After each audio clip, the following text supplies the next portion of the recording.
to excellent speakers to give a rundown on events in Ukraine after 1 year. First speaker is Yevhen Fedchenko, who is a journalist. He is a professor at the Kyiv-Mohyla Academy of Journalism school within it, and he is also the founder of StopFake, which has been a very important anti-disinformation website that controls disinformation, expert in disinformation or counter disinformation. And with him also today is Mr. Tomasz Grzywaczewski, who is a wonderful freelance journalist who has recently produced a documentary film on cultural erasure of Ukraine during the war, and is also the author of several books on, I guess I could say, East European politics, history, and culture, and also a collaborator with TVP, the first channel of Polish national broadcast channel, and many other fine publications. So thank you so much to the two of you for coming to join. I think the format today, we have a rather small but expert group, I can see. And so we'll run this just as a more of a discussion format in which Mr. Fedchenko will give a short presentation followed by Tomasz Grzywaczewski's presentation, and we'll very quickly open it to audience questions, in the form of a discussion. So I invite you to come to the front of the room, and if you like, you may present over here, or sitting down, you can avail yourself of this mic too. Okay. Sounds good. Yeah, thank you. Okay. Yeah. Thank you so much. It's a great pleasure to be here. Thank you very much for inviting us. When we've been thinking how to talk about this war, about the first anniversary of this war, it was a dilemma because this war is one of the most mediated wars, and there are so much of media attention to what is happening in Ukraine on one hand. On another hand, the first anniversary gives you the idea, especially if you follow other conflicts around the world, that attention span is really short, and when 1 year passes, usually you would not expect that much attention still be over there.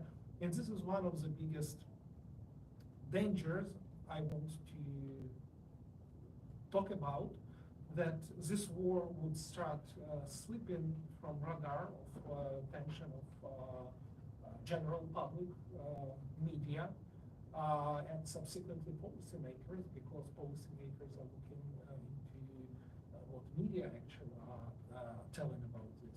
So on one hand, Ukraine is still blessed to have literally thousands of journalists covering this war on the ground. But on another hand, we already find some signs, small cracks of fatigue coming to this media attention and media coverage. And I don't know if you noticed that on Twitter, probably around 1 month ago, there was a very strong campaign over there about the war in Ukraine, which is not there. So people basically were just putting strong doubts if there is any war in Ukraine at all. And they were seriously discussing that with a lot of followers, jumping on that and saying, yes, of course, we don't know there is actually a war in Ukraine. Why? Because we haven't seen any evidences of that. And this is very interesting, that this type of discussion attracts thousands and thousands of followers who really share the same view that actually we don't know anything, about this war, because we allegedly haven't seen any evidences from media, but actually media are giving tons of evidences. In Ukraine now we have more than 13,000 foreign journalists being accredited. Of course, not of them are there at the same time, all the time. Not all of them are on the front line. But obviously, as I said, this war is one of the most, or probably the most mediated wars with journalists present everywhere, especially on the front line. They're embedded with armed forces, they're covering refugee crisis both inside Ukraine and outside of Ukraine. They are covering cultural aspects of this war, and my colleague will talk more about this. So every aspect of this war is covered, including war crimes. And it's interesting also to look at this from fact-checking point of view, as my organization is already doing almost 9 years of fact-checking on Russia's war against Ukraine, which we say is not going on for 1 year, but is actually going on for almost 9 years already, with different stages of this war. So it's very interesting that we still find people around the world who are happy to share the old narrative of Russian disinformation, which were born back in 2014, were debunked thousands of times. And when I'm saying that fact checkers are working on this, it means it's not only about one organization, my organization. We have hundreds of, literally hundreds of fact-checking organizations around the world who contribute to truth finding about this war. But still, despite of all our efforts, we still see how the same old narratives being repeated by very different, at very different levels, starting with Lavrov, who was repeating all those old narratives during, for example, his annual press conference, which he did at the beginning of this year, repeated by Putin himself, repeated by media inside Russia, but unfortunately, media outside of Russia, who has much more access to information, and influencers outside of Russia who still sometimes repeat the old narratives, which I said were debunked many, many times. What does it mean kind of in a long-term perspective? So where we go after this 1 year? So definitely we see a lot of frustrations with this war continuing. And we see some signs of fatigue, as I said, at different levels. And having informal conversations with policymakers, diplomats, former diplomats, I also feel this fatigue becomes kind of palpable. So they really start to look at Ukraine as an obstacle. This is one of the biggest political problems which I see coming, because they really want to see resolution, any form, any way, which would be quick, and would bring business to usual, as usual, to business as usual, you know, because there are a lot of economic problems arising, there are a lot of political and diplomatic problems, and people believe that the core problem is in Ukraine. The core problem is Ukraine. So as soon as Ukraine would be forced to accept some kind of resolution, all the problems would immediately disappear by themselves. And here I quote already former Finnish Prime Minister, who said that there is one very simple solution to this. Russia can just remove their forces from Ukraine and the war would immediately stop. But of course, it's much more easier to expect that Ukraine should make some concessions and accept any resolution again, which is available. And for Ukraine, there is no good resolutions at that point. So that's why all those kind of expectations are becoming more and more kind of growing. And we see also with the latest leaks, which became available to public recently, how different sides differently use those leaks for their own communicative and political purposes. So it's even not the matter of what actually inside those leaks, but that's a matter of interpretation of intelligence available. And of course, each side interprets those leaks in a very different way. So if we would look into how Ukraine or US government or Russia is interpreting, it would be three different interpretations of what those leaks are actually meaning. But what is kind of the common denominator here is the fact of appearance of those leaks. So this is kind of the moment when we will definitely see less and less variety on the front line, on the kinetic side of this war. And instead, we would see more non-conventional approaches to conduct this war. Why? Because that's where Russia is still successful. So if we would compare kinetic and non-kinetic approaches with kind of military approaches, it's all pretty much clear that Russia is exhausting its resources to some extent, and cannot offer anything new on the front. What would be happening instead? They would be using more and more non-kinetic instruments like intelligence, like disinformation tools, and cyber tools. So I think those three elements would increase in the near future. And in terms of disinformation, we really see the signs of increasing efforts. Not there where Russia is not much successful. For example, in global north countries. But again, I would not say that they are losing global north countries. But of course, their main efforts now are on the global south side, because that's where they have resources. They have a vision how to mobilize their efforts over there.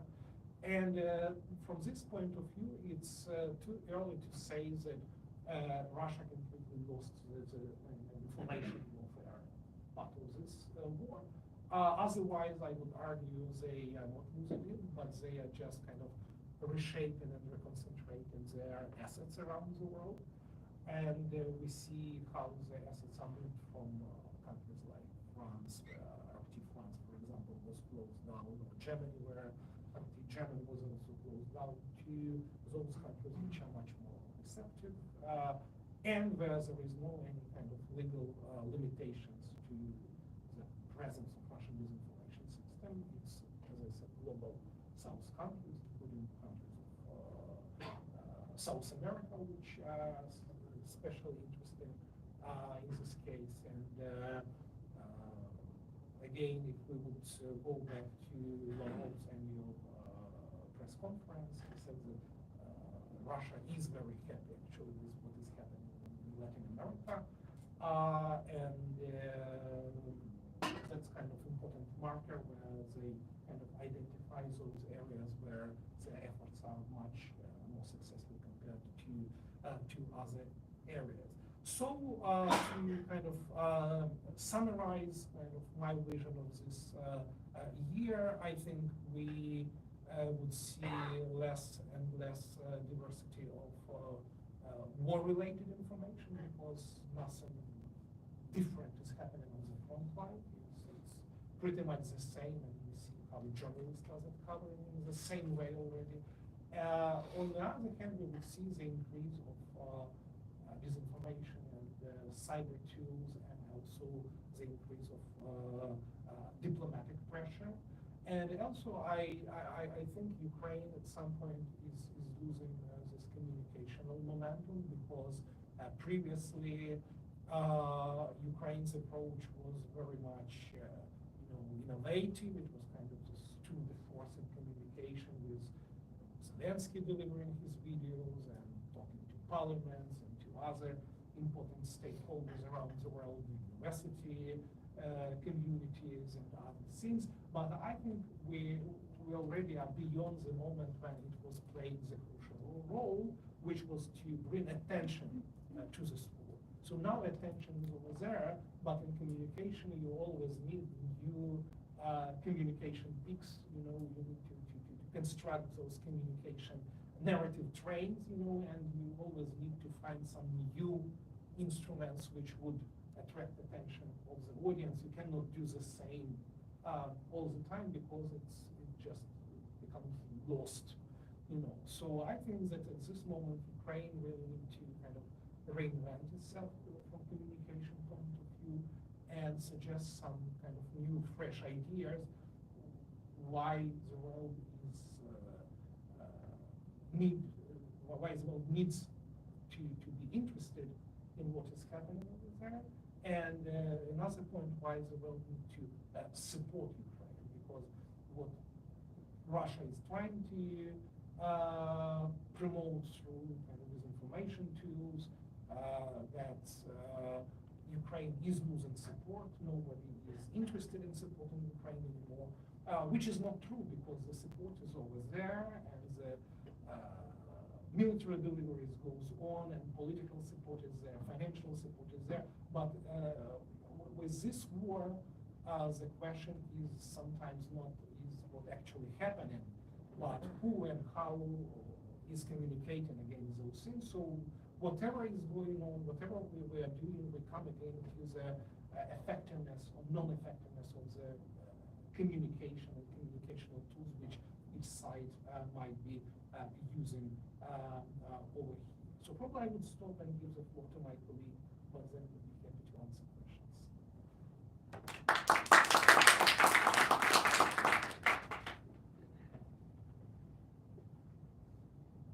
Hello, first and foremost, thank you so much for the invitation and thank you very much for coming here. So I would like to focus more on my experience as a war journalist, frontline journalist, but particularly on the war crimes committed by Russians. I don't know if you know, but yesterday the extremely horrifying short movie was published on the internet. The movie that depicts Ukrainian soldier who's being depicted alive by Russian soldiers. It is like the technique very similar to what Islamic State was doing to they get captured. And I'd like to say that this video is very emblematic for what Russia is doing. It's not only an incident. Of course, this one is extremely cruel one. However, I would advocate the thesis that Russia is systematically trying to decapitate not only this one soldier, but to decapitate the whole Ukrainian nation. And in fact, it was actually said just before the war by Mr. Putin, who is right now chased war criminal. Actually, I think that Mr. Putin is a very honest and sincere man. I'm not kidding. He is very often communicated what he's going to do, but what he's saying is so horrifying that we very often just don't want to believe him. And I very well remember, like a few days before the full-scale invasion has started, I had reached the front line close to Donetsk. At the time, I was there with Ukrainian Marine Corps. We were like 4 kilometers from Russian position. When we get there, it was Monday. The full-scale invasion started on Thursday. So it was Monday, and we get the, let's say, field headquarters. It was a small building, but there was TV. And when we get there, exactly at that moment, Mr. Putin started his address. During this address, he recognized the independence of separatist Donetsk and Luhansk Republic. But what is even more important, I think, from the one-year perspective, is that he said that there is no Ukrainian state, that the Ukraine doesn't exist as a separate state, and he also said that there is no Ukrainian nation. And I very well remember Ukrainian soldiers watching this address, and they were totally shocked that the leader of a global power, world power, is saying that their nation doesn't exist. At the end of the address, the guys took their the rifles, and they pointed into the screen saying, yeah, Mr. Putin, come on, we will show you that we are the nation, that the Ukrainian people really exist. However, in this address, Putin said what's going to happen, because if he claims there is no Ukrainian nation, it means that, and as we know, there are Ukrainian people, it means that to make his words come true, this nation needs to be destroyed. And currently it is, there is quite consensus that Russia has been committing and is still committing war crimes in Ukraine. Nevertheless, I would advocate Russia is also committing genocide. I know that this term is a very strong one. However, I think it's important currently to look back at the history, because the term genocide was coined by Jewish Polish lawyer Raphael Lemkin, who was one of the main architects of the UN Convention on preventing and punishing the crime of genocide. And in his idea, genocide means not the extermination, of physical extermination of the whole nation. It means also exterminating nation's heritage, identity, history. And it doesn't always mean that we need to kill all the members of the nation that is exterminated. Of course, when we are recalling from the history the most outraging cases of genocide, like Rwanda, or of course the Holocaust, the aim of these genocides was to kill each member of the community. However, Russia has also proven in history that it's acting in a bit different way. I would say currently it has a very innovative, quite innovative approach to genocide, as it is impossible to kill all members of the nation. It's impossible, like, to decimate 40 million or more, almost 50 million Ukrainian people. The aim of the Russia is to decapitate the elite, the intellectuals, the political elite, the scholars, the journalists. So the elite of the nation that is creating the nationhood and which is leading the nation, the one nation. Actually, it happened also to Polish people during Second World War, when thousands of Polish prisoners of war, officers of Polish army that were captured by the time Soviet army, they were killed in Katyn. Most of these officers, they were not just professional soldiers. They were actually intellectuals, scholars, clerks, members of the Polish elite. And the aim was to decapitate the Polish nation. And I would say that a very similar process is going right now in Ukraine on the occupied territory. And what is also Russia doing is something that I would call a cultural genocide. It means that Russia is trying to erase Ukrainian culture and Ukrainian heritage.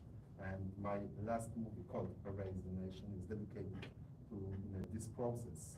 And when I was traveling extensively all around Ukraine, in the Donbas, Kharkiv region, liberated territories, but also in the regions around Kiev, and I've learned that Russians were deliberately destroying museums, center of cultures, sacred places, monuments.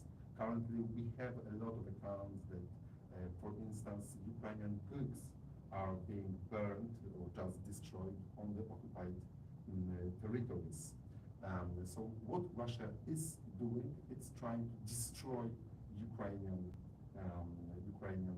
heritage. And I am absolutely afraid that we will learn much more about Russian atrocities when all Ukrainian occupied territory are going to be liberated. Because when Kharkiv region was liberated, when Kherson region was liberated, there were a lot of information bases were found, chambers of torture, information of people about people who were executed, there are mass graves, and there are, of course, the places of culture that were all destroyed or plundered, like in Kherson.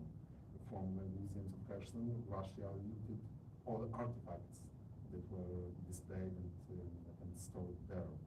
And just to give one example how these two, let's say, facets of genocide confession, I'd like to finish my speech. I'd like to recall the story of Tetiana Shishova from Chernihiv. Chernihiv was the city that was under a siege during the first stage of the war in March.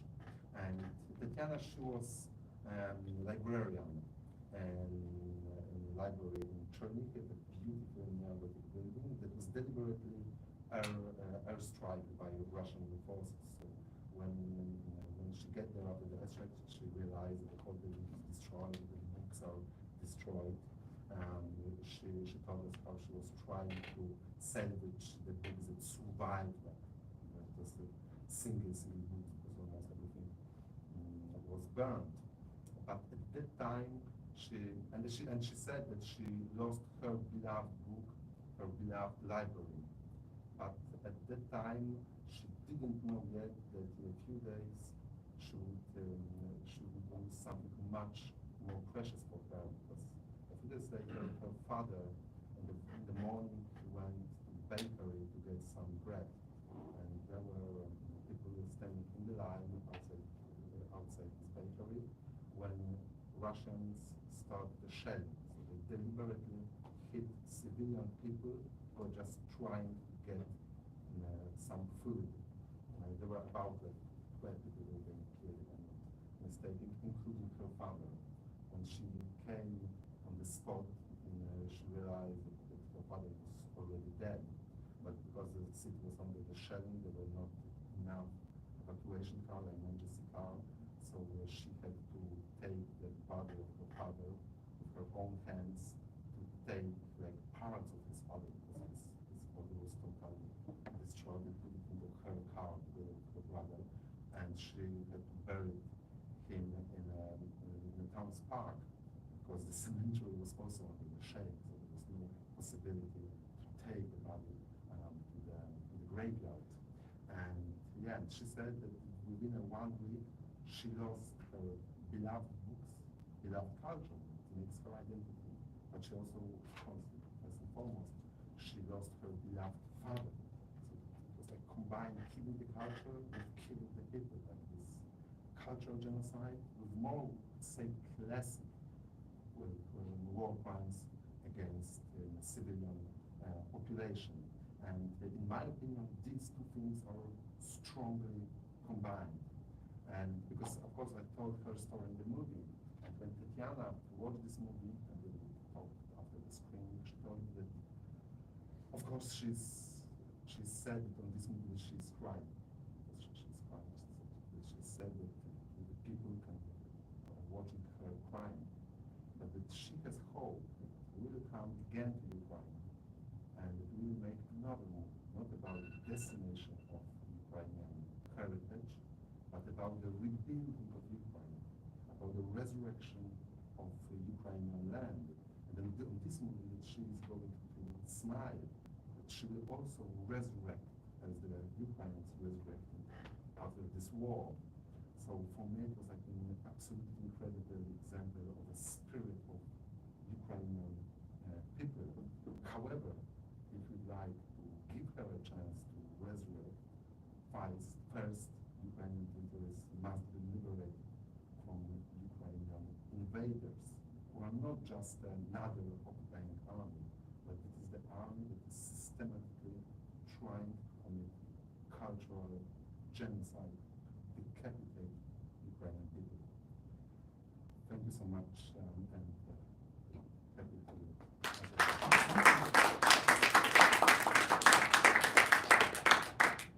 So at this point, I think we can open to the audience for questions. Maybe we can take a couple questions or something like that. Does anybody want to start?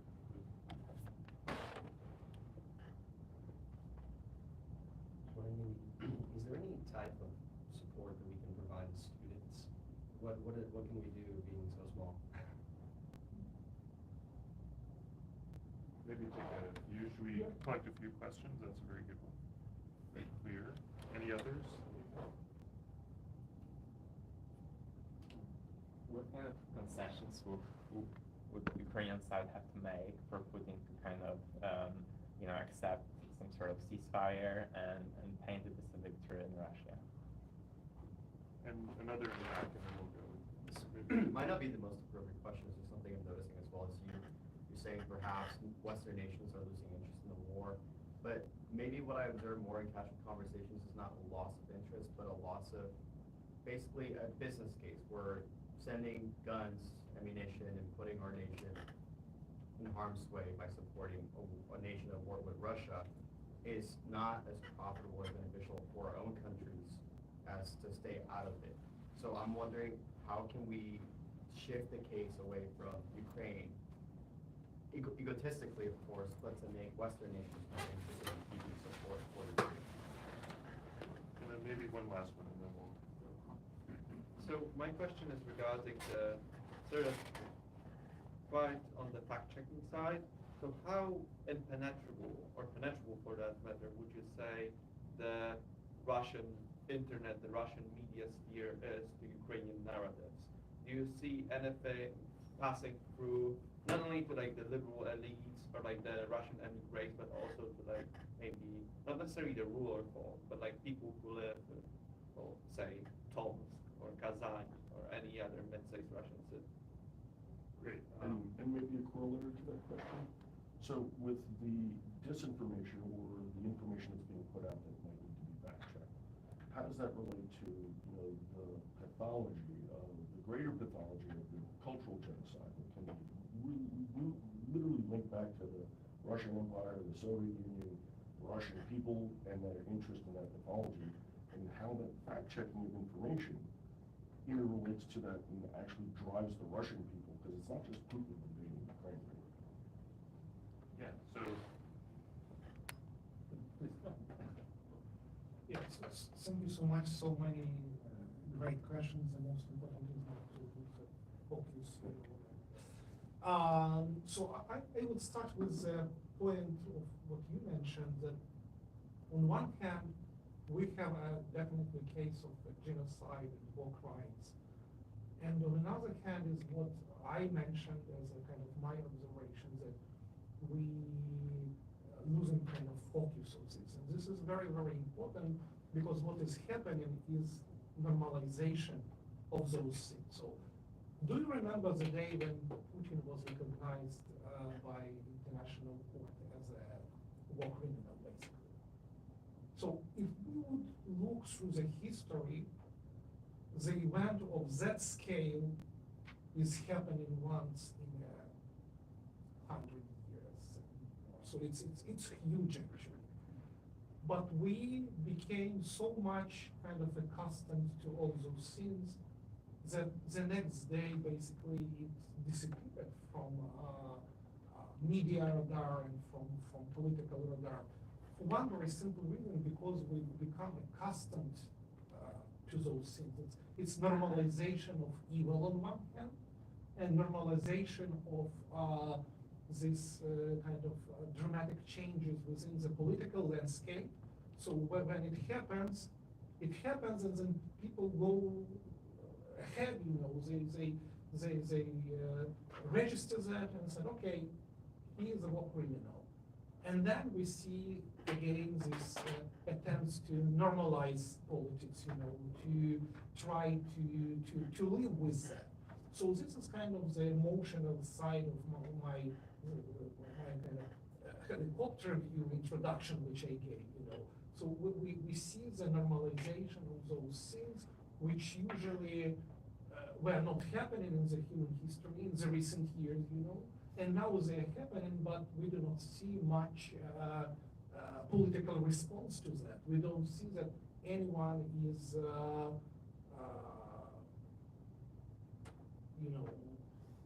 is reacting to that in a way as we might expect. Of course, we have those expectations because as Ukrainians, we really want that everyone would look at this war from the very same perspective as we are looking. And of course, when we do not see that, we are disappointed, we are not taking that, because it's a normal human reaction, because we expect that everybody would consider that it's their war.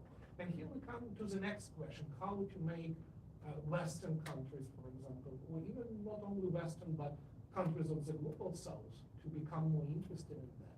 So we've been trying to deliver the basic idea that this is not the idea of the normal kinetic war. This is exactly what you described. So this is an act of genocide to annihilate ethnicity, to annihilate the whole nation, you know. And this cannot be normalized in any way as a part of the political agenda. And something should be done, but it's not limited to Ukraine and Ukrainians. So when Ukraine is saying that actually here we are defending all of you, it's not just a kind of a figure of speech, which sometimes people are saying, of course, I mean, from political communication point of view, that's true, but you know, it's your war anyway. No, because if Ukraine would fall, here we come to the idea why others might support Ukraine even more, then we would see how Russian appetite would grow and Russia would move on. Why? Because it's I'm always quoting Lenin here, it's Leninist approach. So when you push the bayonet, you know, and if it does not stick into anything, you know, hard, they just keep pushing it. It's a Bolshevist approach to conducting international politics. You know. So that is the same case over here. So there would be no Ukraine, there would be no other countries supporting Ukraine. The appetite of Russia would just grow. And when, for example, people in Spain are telling me, oh, do you really believe that Russia would invade as far as to France and Spain? So the answer is yes, because why not? So either you create this system which prevents that at different levels, military level, political level, diplomatic level, and support Ukraine, which is actually doing all the fighting, or you bring irreversible changes to the world system when those things become normalized, when genocide becomes normalized, war crimes become normalized, aggression against other countries become normalized. And that's exactly what we see right now. So here, when we are saying that other countries might think to support Ukraine even more, it's not just a figure of speech that otherwise something awful would happen. But that's exactly where we would see the political system would develop and deteriorate to the level where there is no any ground rules for this international system. So I think that should be the biggest kind of incentive to support Ukraine. And I'm talking now a lot to the audiences from Global South, and they are asking what is our interest. And one African diplomat openly asked me, why now Ukraine comes to us to ask for support when Ukraine, for example, was not supporting when there was war in Congo and in many other places. And my answer is no, Ukraine actually was participating in that as a UN member, as a leading peacekeeping country, which kept a lot of its military personnel in different African countries, in Balkans, and in many other places. And by the way, also Ukrainian military and Ukrainian helicopters were based in Congo till the end of the last year. So basically when Ukraine was struggling and needed every piece of equipment for its own war, Ukraine was keeping our helicopters in Congo as a part of peacekeeping mission, and more than 300 Ukrainian peacekeepers were participating in that. So it's not true that when genocide and war crimes were happening somewhere else, nobody was interested and just kept silent. So we were always participating in this, but the core idea is that you want to have the whole international system around you being democratic, being non-violent, and all the countries would benefit from that if we would bring international law back into play, which is now totally ignored. So that's kind of the approach which might work. And also the last question to finish with, what concessions are expected from Ukraine? So the biggest concession expected from Ukraine is to disappear. And that would make the life for many parts, much more easier, especially for Russia, because it's their military and political objective to make Ukraine disappear. So this is the older conception, and they're not looking into any half measures, something in between, because they still believe they can achieve this. Because if they cannot achieve this, that means that it would definitely have a very negative political influence also on their domestic political system as well, for one very simple reason, because it's not only Putin's war. It's not only Putin's war, as many people again want to believe, that as soon as Putin disappears from the political scenery, the war immediately stops. No. So it might have different forms, different, changes of formats, different types of, impacts. But as Ukraine insists, only the change of political regime inside Russia might stop this war, and, which is the most important, prevent this war from repetition in the future. Of course, when Ukraine is saying that we expect Russia to be dismembered, and divided into some parts, it brings a lot of awful feelings among policymakers around the world, because then there is a question, what to do. And definitely it scares many people. And also, every time when Russia sees that they cannot influence things on the front line, they involve one very simple instrument, nuclear scare. So then we see leading Russian politicians in Russia or abroad, and Russian journalists, they immediately start to speak about nuclear scare. And that works for many audiences, because they realize that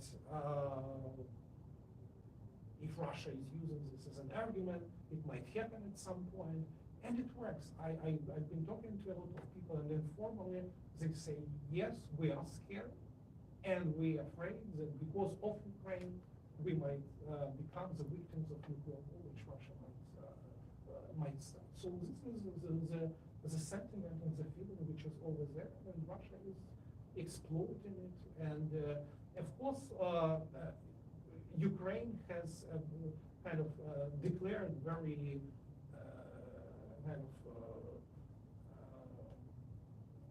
specific agenda how we expect this war to end, and that includes one very, very important thing, justice at the end. So it should not be just a kind of technical ceasefire or Putin's disappearance or other technical things, but the question of justice is also connected to what you said, because you cannot make the assessment of the scale of the war crimes and genocide without coming to the idea of justice at the end of this war. So those who participated in this war and those who instigated this war should be punished for this crime. So this is a part of the justice, and of course rebuilding of Ukraine. So who is going to pay? It's very kind of practical and pragmatic question, which is also a part of the agenda. So ending this war is not only about persuading Putin to remove his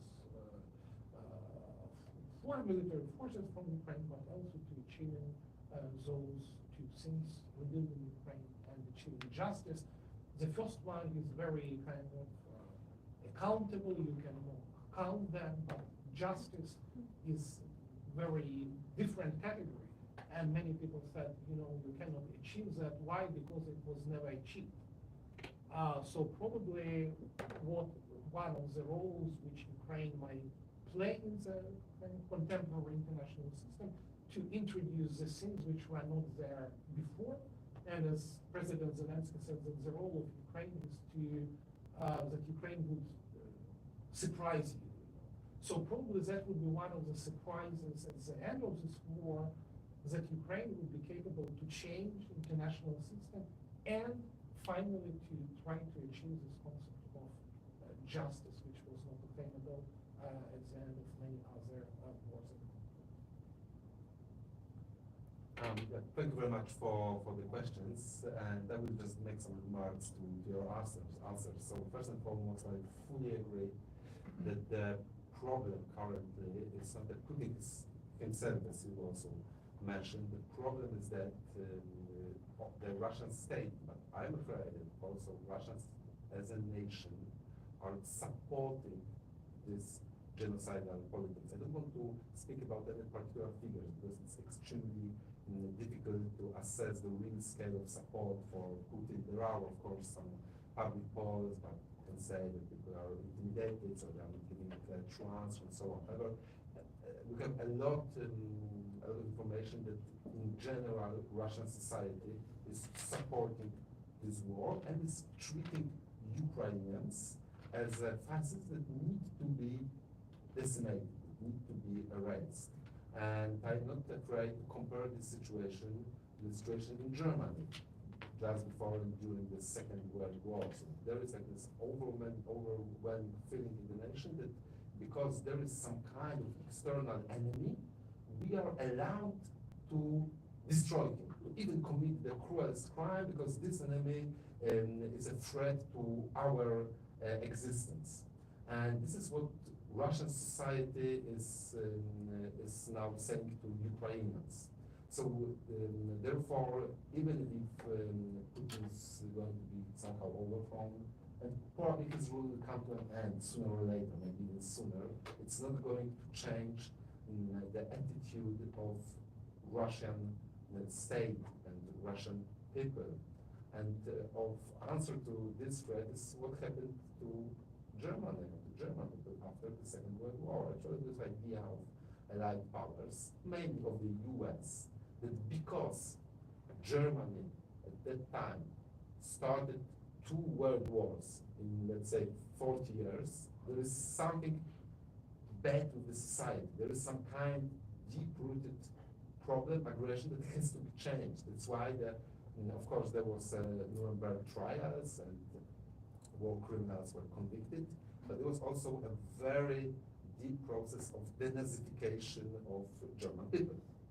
And finally, currently, Germany is no longer cruel, aggressive power that is going to start another world war. Absolutely, it's not. I deeply believe that if we would like to bring a peace to Europe, not to Ukraine only, but to Europe, we need to de-imperialize Russian people. Russian people must feel responsible for what their army did to Ukrainian people. It's not that Putin did it, not commanders on the battlefield, not Mr. Shoigu or I don't know, Yevgeny Prigozhin or mercenaries. This is the responsibility of Russian people. I know it can sound very hard and say that it's like a collective responsibility and we need to just try to bring justice against individuals that were directly engaged in committing war crimes. But actually, someone is supporting them. This is the Russian people. Of course, we can say that also there were a huge flood of Russians in autumn after the so-called Russian mobilization has been announced. That about 1 million Russians fled their homeland. They don't want to participate in this war. Okay, the problem is that if they fled, it means that they want to speak against this regime inside the country. So actually, we have a situation that the people who didn't want to get engaged in the war fled, and the people who are there are somehow supporting this war. So the answer to this threat is, as I said, the imperialization of Russia in the long term. Of course, this is extremely difficult task that maybe we can, it's even maybe unimaginable because there is also this cliche that Russia can't be defeated. That Russia is so huge even in terms of territory, it has the strategic depth that no one can beat Russia in the field. Like Hitler failed, Napoleon failed, Polish people, or rather Polish, Lithuanian Commonwealth failed in 17th century, so Russia cannot be defeated. But actually it was defeated by Japan, it was defeated in Crimean War. I think it is absolutely viable in the future. And the next question is that why should we support Ukraine and fight with Russia? There is this, I think that currently Russian propaganda is on the process of changing profoundly, because at least in Poland, in the beginning, Russian propaganda was trying to convince Polish people that Russia is not so bad, Ukrainians are also bad, so it's a bit like, bad guys against bad guys. And it was absolutely unsuccessful. Like, I think it's particularly difficult to convince Polish people that Russia state is not a threat. So currently, this disinformation narrative is changing, and there is a new disinformation campaign. There is even a hashtag in social media. It is not our war. It's a hashtag in Twitter. It's not our war. It means that, yeah, Russia is bad, but anyway, we can't get engaged in this war because, yeah, if we get engaged, we are going to be directly threatened or even attacked by Russia. So it's a Ukrainian-Russian problem. Like, stay on side, don't get engaged. And that we are, and also this disinformation supports the idea that we need to support peace. We can't support Ukrainians because it means supporting war. And we are for peace. It's very similar to what Soviets were doing during the Cold War. They were also fighting for a peace. Yeah, in many cases.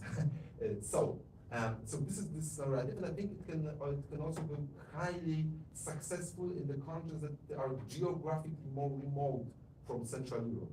If it is possible to convince some Polish people that it's not our war, I can imagine how easy it is to convince American people, because from your perspective, it's much more comprehensible than from Polish perspective. There are some Polish people who believe that it's not our war.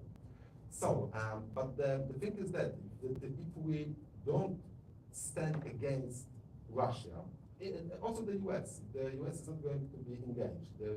The US is going to choose the path of isolation, presumably it will result in an even bigger war. The US was trying to stay isolated twice in the 2nd century, before the First World War and before Second World War. In both cases, finally, the US was forced to get engaged, and hundreds of thousands of American soldiers died on the battlefields in Europe and of course in the Pacific. So currently supporting Ukraine and supporting the very end, so defeating Russia, means avoiding another huge war in Europe, because Russia is not going to stop. As you said, if Ukraine fails, Baltic states, Poland, Romania, Scandinavian states are going to be next. It's absolutely clear for people in Finland and Sweden. That's why they decided to join NATO, because they know that they are going to be next. And Russia is ready to start a pan-European war, if only it is strong enough. And currently our support for Ukraine, and it is, I would say, even if we provide fighter jets and long-range missiles, it's still not a big price, because no Polish people, no Finnish people, no American people are not dying in this war. I would say, from a Polish perspective, we have to support you in any terms, and we are deeply grateful for what you are doing, because I think it's the first time in Polish history when it's not the Polish people who are dying on the battlefield. Like, for all our history, both Ukrainian people and Polish people were dying on the battlefields trying to stop Russia. For the first time in the history, we as a Polish people are extremely privileged, because we are being killed on these battlefields, because all that we can do right now is to provide weaponry. This is the big cost to avoid a global war, and this is the big cost to avoid us being killed. I think not, because these are Ukrainian people who are fighting for us.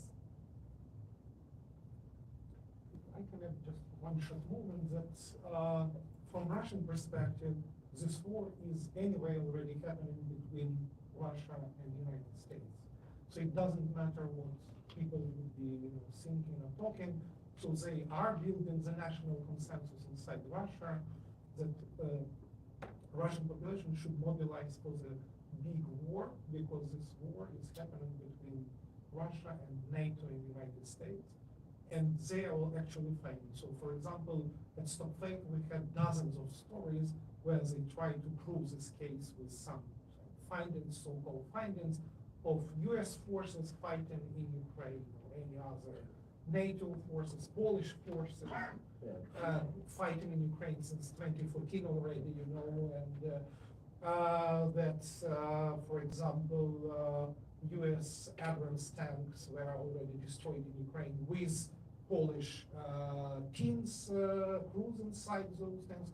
Even we don't have any Abrams tanks still delivered to Ukraine, but Russia is already destroying them, and so from their kind of rhetorical point of view, this war is already happening. So either, again, you accept it or no, you already participate in this war.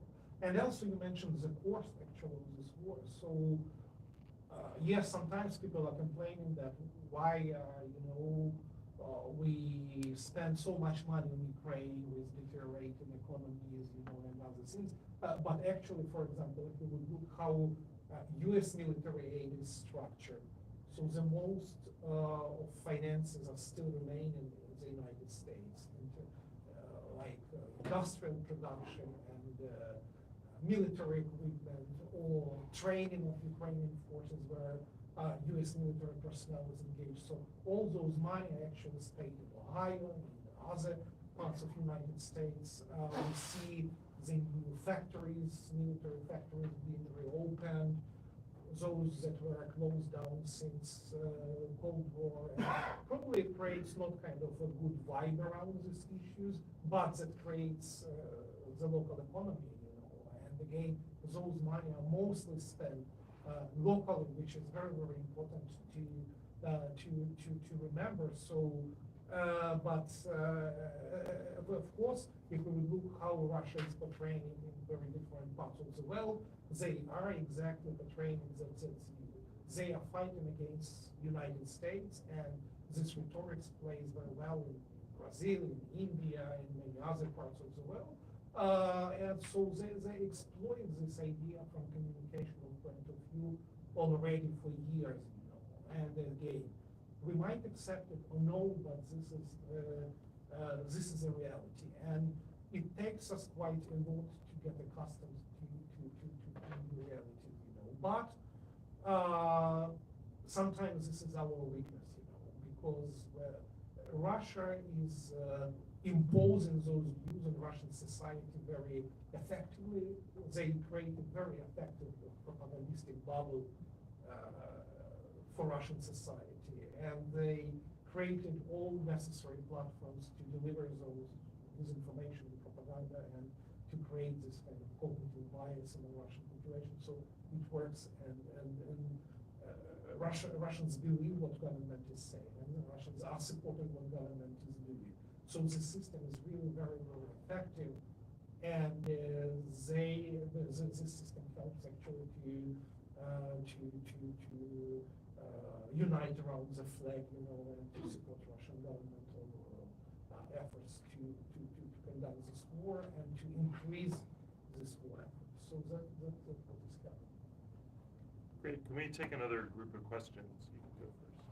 Yeah, continuing your topic about Russians, and I'm wondering, for all this year that Russian diaspora is one of the biggest in the US, in other free countries, and so far I didn't hear any voices of Russians united against this war and condemning the war. So that's bothered me the most during this year.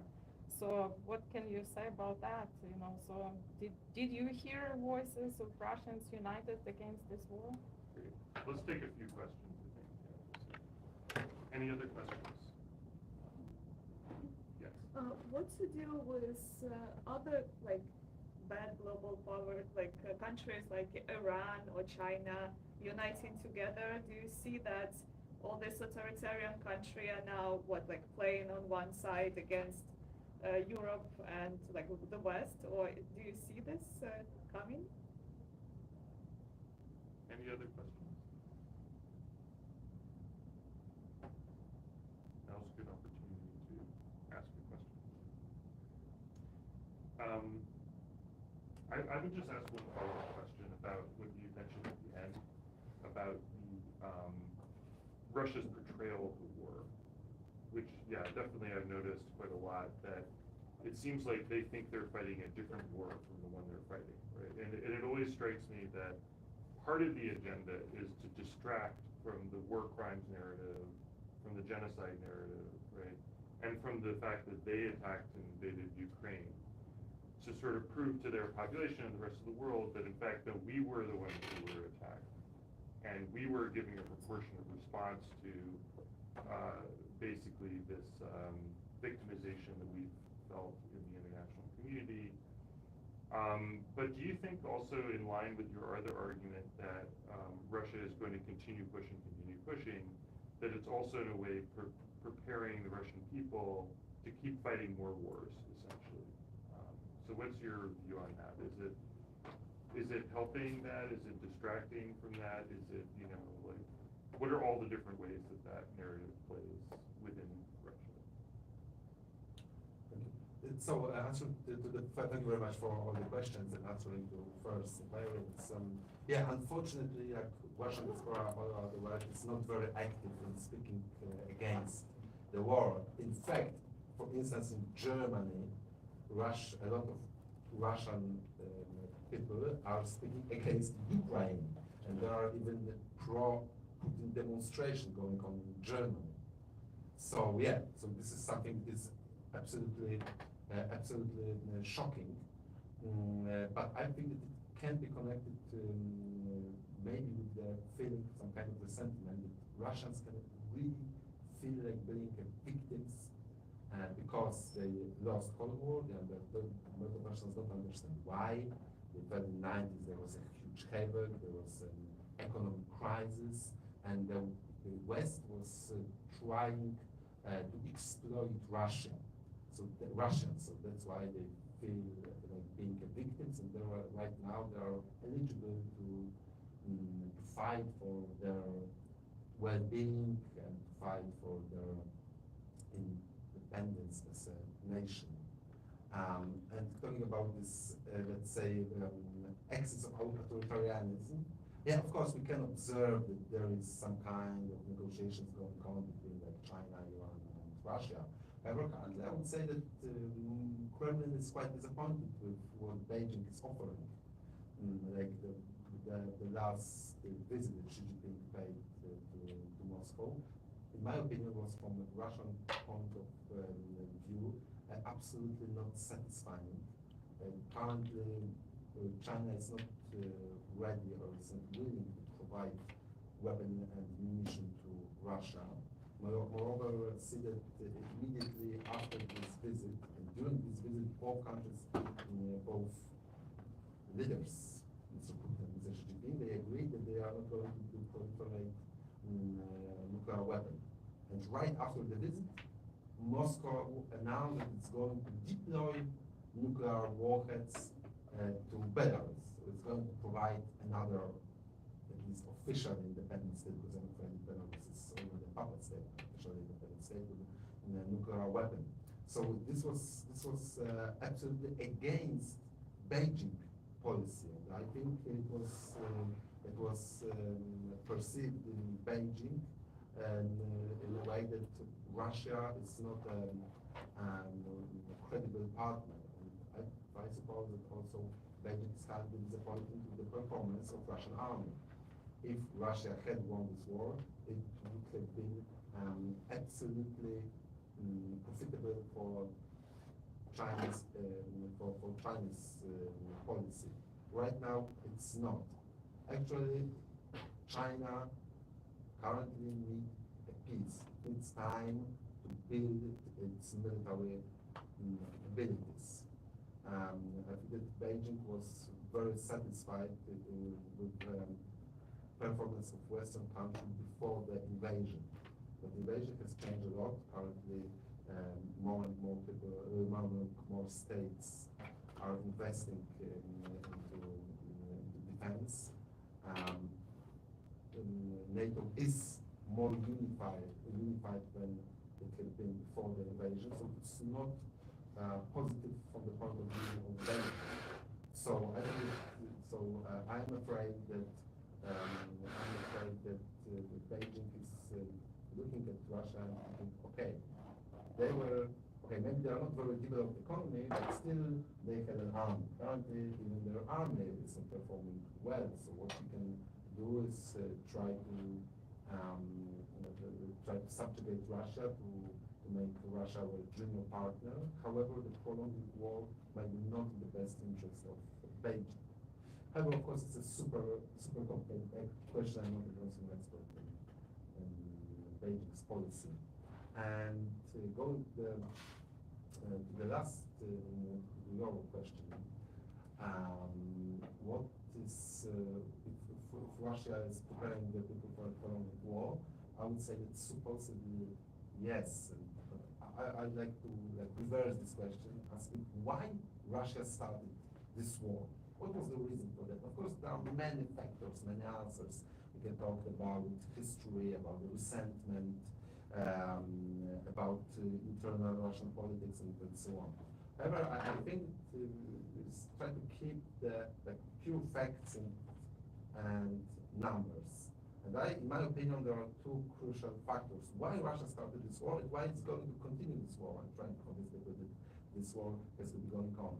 First is that Russia is losing its momentum because of the global energy revolution. Like we are at the beginning or the verge of really transforming a global energy market from gas and oil going more towards green energy. And it's not going to happen in 5 years and 10 years, but it's going to happen in 50 years. I think this is the process that cannot be stopped, even if someone would like to stop it. And Russia, in fact, it is quite a big gasoline station with workers. I mean, Putin has fundamentally failed to transform Russian economies. It's still based on export of oil and gas, and of course also other natural resources, but mainly carbohydrates. So Russian economy is going to fail, and starting this war, capturing Ukraine and transforming the architecture of security in Europe might, if it would be successful, supposedly it would maybe not stop, but at least make it process slower. Like making Europe more dependent on Russian energy resources. And the other factor is that Russia has extremely serious demographical problems. When we are looking at Russian demography, it's rising, it's rising, but it's rising among non-Slavic, non-Russian population, Russian in terms of ethnicity. It's rising because of the Muslim population in Northern Caucasus. It's rising because of the immigrants from Central Asia. And it poses a serious threat to the current Russian narration saying that Russia is like Orthodox state, it's protecting Orthodox values. So Russia is running out of people, particularly running out of Slavic people. I know it sounds very Russian, but I think, I suppose it is a Russian thinking. That Russia, to stay Russian, needs more white Slavic Orthodox people. And where are these white Slavic Orthodox people? Oh, in Ukraine. Oh, in Belarus. So capturing Ukraine can provide Russia with people. It can resolve its demographical problems. And the same as capturing Belarus. Belarus is much smaller than Belarus, so now 40 million of Ukrainian people. So it can change this extremely dangerous demographical trends in Russia. So I think this is as much war for changing the security architecture in Europe as the war for the people, literally for the people, trying to capture people and the Ukrainian people, and after killing or another way decimating the elites, turn them into Russian people, as they are doing with children who are deported to Russia, because currently Putin is chased as a war criminal because of the deportation of Ukrainian children to Russia. So I think that this demography is extremely important, and Russia cannot resolve these two problems, economics and demography, in another way than starting the war. And that's why I am afraid it's going to continue. And yeah, the conclusion of November will be convincing Russian people that it's absolutely necessary to be prepared for years lasting war. I would just say to your question that, again, they construct completely different picture versus reality, what is happening over there, but they're successful in that. So nobody is questioning their way of narrating those events.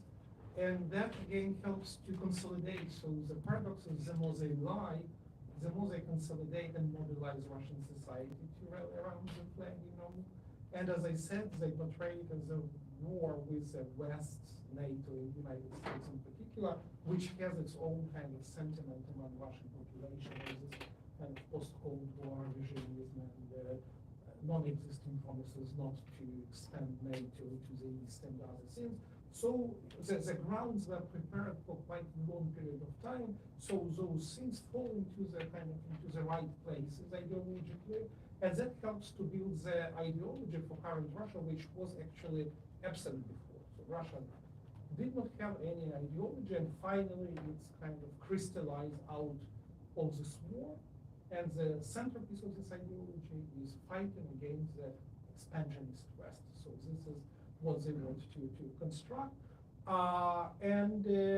Also, this narrative resonates very much with other authoritarian states. We've heard many, many times how the word playbook, Russian playbook is used. So yes, they're definitely looking into the best practices. And of course, militarily, Russia proved not to be very successful, at least to say advanced. But in terms of using of non-kinetic instruments, they are quite successful, and other authoritarian regimes are very carefully looking into what works well, you know, in terms of disinformation and cyber activities and other things, you know, and they try to play it on their own, but they also try to cooperate with each other, because now they have like the common enemy, and that also works very well to create this kind of anti-Western international, you know, and that works for each country separately and all of them together, because again that creates a raison d'être for all of them. So why they are there? Because they are fighting the Western expansionism. So this is a very powerful instrument, and they will be still using it.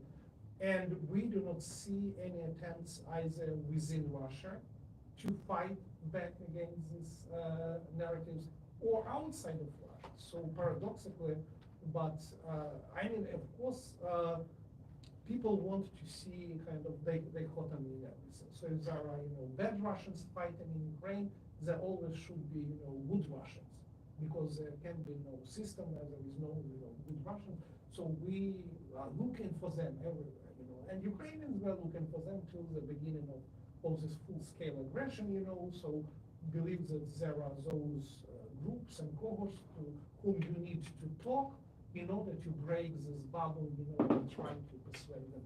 But then it became absolutely obvious that it's not the problem of where the person actually is, you know, but this bubble can be either if you live inside of Russia or if you live outside of Russia. For example, in Germany, you mentioned there are 4 million Russian speakers. And guess what kind of media content they're consuming. So they're consuming Russian TV channels. So their media consumption is not in any way different compared to media consumptions of Russians living in Russia. So they are on the same page completely ideologically and in terms of media dietary as those compatriots living in, and that's why Germany is a country where Ukrainian refugees are the most physically harassed in terms of when online hate speech is easily transformed into offline beatings, harassments, not only verbal but actually physical one. And this is very, very kind of powerful. And also, there are now so many Russian opposition media outside of Russia and political groups and other things, and we do not see much productive output coming from them.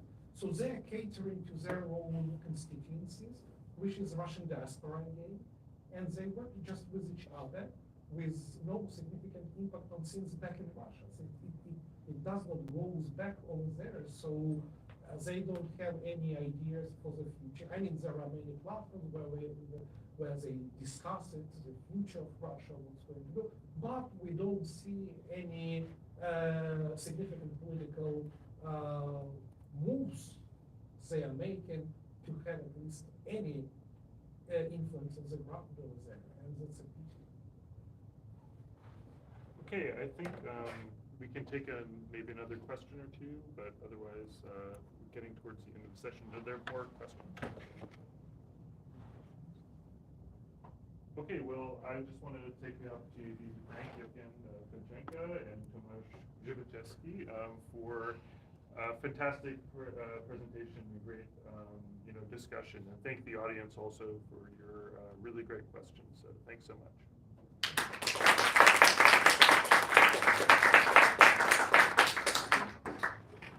And where were you going to have the video posted?